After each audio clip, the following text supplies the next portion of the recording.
Hello, my friends, and welcome to the Champions Adjust Sports Talk Show. My name is Aaron Mashbitz. Aaron Rodgers announced on Pat McAfee that this season with the Pittsburgh Steelers will be his final season in the NFL after 20 seasons. In my opinion, Aaron Rodgers is one of the all-time great quarterbacks, potentially, I think, a top 5 quarterback in the league. I think he has 4 MVPs, 1 Super Bowl, and potentially could ride off into the sunset like Peyton Manning with a Super Bowl win. I mean, the Steelers, yes, need to play their very best football, but I think they can with someone like Aaron Rodgers as their quarterback. And he announced also on Pat McAfee that once he's done playing football and out of the NFL, he's going private. You're never going to see him in the public eye again. He doesn't want the attention. Now, I wonder if he's going to take that sort of mindset into the season. Is he still going to do the Pat McAfee show every single Tuesday and bring more and more and more and more attention to him and the Steelers, which could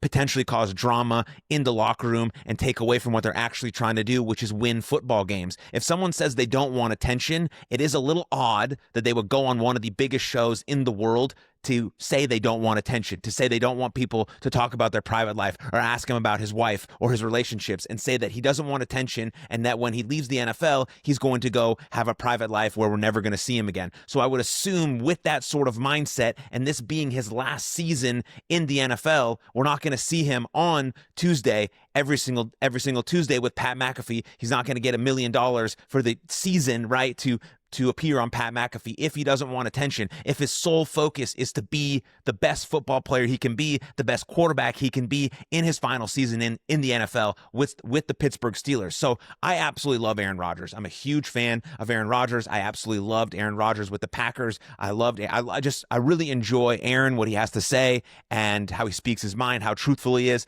But some stuff he says just doesn't make sense. And I just don't think there's a through line to him saying, I don't want any attention, but I'm going to go on the biggest show in sports media every single Tuesday or at a random interview in June to get more attention. He didn't have to go on Pat McAfee and say that this was his last season. He could have just had his final season. He could have just done incredible work with his Pittsburgh Steelers. They could potentially go and win the Super Bowl, and he rides off into the sunset into his private life like he says that's what he wants. But he went on his show willingly and then might go on the show every single Tuesday like he did last season with the Jets, which caused some issues. And so that didn't really make sense to me. But I do believe him when he says that he doesn't want the attention. It's weird that people ask him all the time about his private life and his wife. He's just a football player. He just plays in the NFL. Is no different than any one of us. And he doesn't owe us any details about his private life. That is 100% true. But he should make sense when talking about those sorts of things and not throw himself into the attention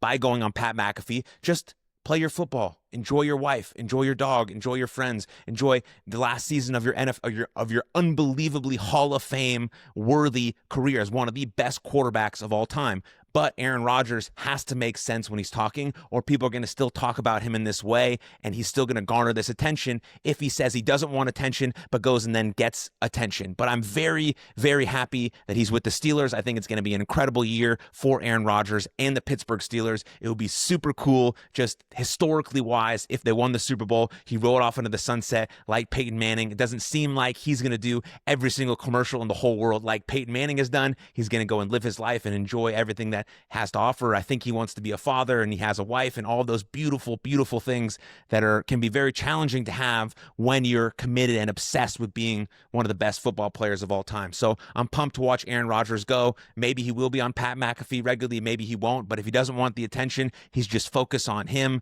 the players, the Steelers, and playing his best football, and then riding off into the sunset for a beautiful rest of his second half of his life. So cheers to Aaron Rodgers. I absolutely love him, but that just didn't make sense to me, and I wanted to comment on that. So speaking of sports fans and all of that, this is another very interesting thing that we have to talk about, which happened a couple nights ago to Ketel Marte of the Arizona Diamondbacks. Some fan was like mouthing off at him and like shouted something very disrespectful regarding his mother, who passed away, I believe, in a car accident in 2017. There's some footage on X that shows, Ketel Marte being consoled by his teammates and his manager, because obviously that's not something you ever say as a fan. Like, that's his mother who passed away in 2017. That's always going to be a tough subject. I've personally lost someone I truly love. I lost my sister in 2018. If someone ever said something like that, regarding or disrespecting or making fun of or poking at that, I would absolutely have lost it, just like Ketel Marte. But one of the beautiful things about sports is the relationships that you create. I believe that fan got thrown out of the building, and as of right now of this video recording, he's banned from every Major League Baseball ballpark. But like, as I was saying, one of the beautiful things about sports is the relationships that you create. I mean, my best friends in the whole world, my groomsmen, were all guys that I played baseball with or wrestled with. And like, that's a beautiful thing. And so, yes, not a good moment for sports fans. Not a good moment for sports fans at all, because there have been lots of toxic behavior when it comes to sports fans. And we'll get into that in a second. But a beautiful part of that is him, the relationships that he has with his teammates and his manager, for them to console him, for him to feel comfortable to cry in that sort of setting. I mean, I would have absolutely busted out when someone did the same thing about me and my sister. And so I understand where Ketel Marte is coming from, and I show my love and support for him. And then it goes to the larger conversation, similar to one we were having about Aaron Rodgers, about sports fans and some of their toxic behavior. Sports fans feel like they own the players that play for their team. If you hear a sports fan say, they say, we did this, we did that. You didn't do anything. You don't play for the team. You don't bleed. You don't sweat for the team. You're just a fan.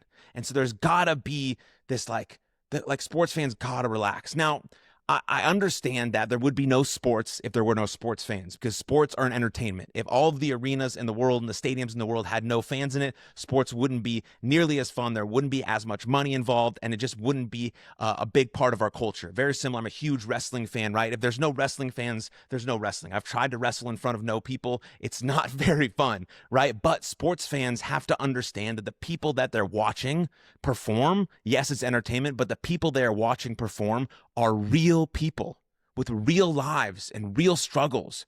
Like Ketel Marte's mother died. That's a real person who lost their mom, the most important person in her life. And you're going to use that as a way to taunt him or make him miss a play or whatever the stupid thing that you were trying to rationalize making that choice. And we all make bad choices. We all have stupid shit come out of our mouth. I know I do. I have a podcast and I fail out loud and I fail in public all the time and stupid shit comes out of my mouth. I get it. Sometimes it just happens. But we have to just make the conscious choice to try and be better as sports fans, because the whole culture of sports can be great if we all bond together over wanting to see our favorite players and our favorite teams do great, and like seeing great players have greatness. Like if you watch the Pacers and the Thunder, that final was amazing, right? It was crushed by sort of an injury to the best player on the Pacers, but you saw the Thunder come over there and console him. But like the Thunder are still fired up about their win, and the Oklahoma City is fired up about their win. It's great for their city. Like sports can bring people together so beautifully, and they're such an integral part of our culture, but we have to really be careful about the toxic nature of sports fandom. And I get fan comes fanatic, and that means you're sort of obsessed with the thing. And I'm obsessed with sports, but I understand what it's like to be at a professional level and understand the pressures and the challenges and the sacrifices you make as a professional athlete. And I think now with social media, we can get a better view of what that looks like as a fan. And so we as fans don't own our players, that we don't own the cities. They don't owe us anything. They're real human beings who make mistakes, who fall down, who get back up, who are doing the best that they can. They just happen to be highly skilled at a sport, and we love it and we cherish it and we enjoy the competition and the intensity and what it brings out of us and the relationships we can build around us. But we really, really have to take notice of when our behavior becomes toxic and when we say stuff like was said to Ketel Marte. It just can't happen. It can't happen. It's bad for everyone. It's bad for the players, and it's bad for sports culture as a whole. That's just my sort of 2 cents on, toxic sports fans. But let me know what you think in the comments down below. I'd absolutely love to hear from you. And then please like the video, subscribe to the channel, and I'll see you guys next time. Lots of love. Cheers.